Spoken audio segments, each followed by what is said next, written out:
Hola a todos, estoy con el candidato del PELIP, del Partit Llibertari en Barcelona y además coordinador del PELIP en Cataluña. Y bueno, me han pedido que le haga una entrevista de campaña, yo encantado, mis simpatías por el partido son conocidas. Y bueno, estoy con Víctor Martín, 27 años, licenciado en ADE, dedicado a la asesoría fiscal y seguidor fan de la serie Breaking Bad.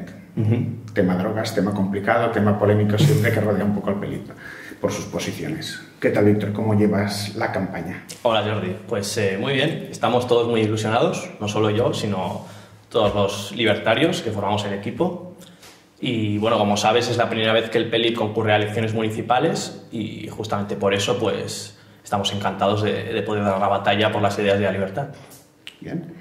Yo, que soy contrario a la política aburrida y me gusta la política divertida, empezaremos por algo que bueno, te pondrá un poco a prueba y creo que entretendrá a la audiencia y a tus posibles votantes futuros. Te diré el nombre de un candidato a la alcaldía de otro partido y tú me dices qué idea se te ocurre o qué asocias a él o una palabra, o varias, tú mismo. Muy bien. El alcalde, empezamos por el alcalde, Xavier Trias. Altiet. Altiet. Altiet. De todos. De todos. A la fuerza. Jaume Collboni. Creo que ni el mejor marketing lo va a salvar. El PSC está en una situación complicada. Deriva total. ¿Y él cómo lo ves como candidato? Pues, hombre, francamente lo veo un hombre bastante gris. Bastante gris. Creo que no puede disimularlo. Alberto Fernández Díaz. Va de sheriff. Y esto no lo digo en buen sentido. Bien. Carina Mejías. Muy cuadriculada. Alfred Bosch. Piénsatelo, no hay prisa.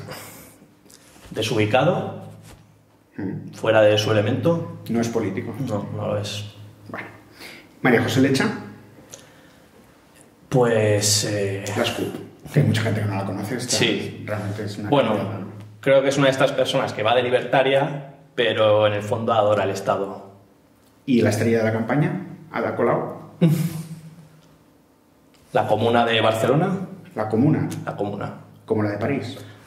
Por ejemplo. Es el caos. Es un agente del caos. Bueno, que cada uno lo interprete como quiera, pero creo que sí, que sus medidas, aunque ellos piensan que no, pero acabarán conduciendo al caos. ¿La ves un peligro? Totalmente. Un peligro para todos los barceloneses.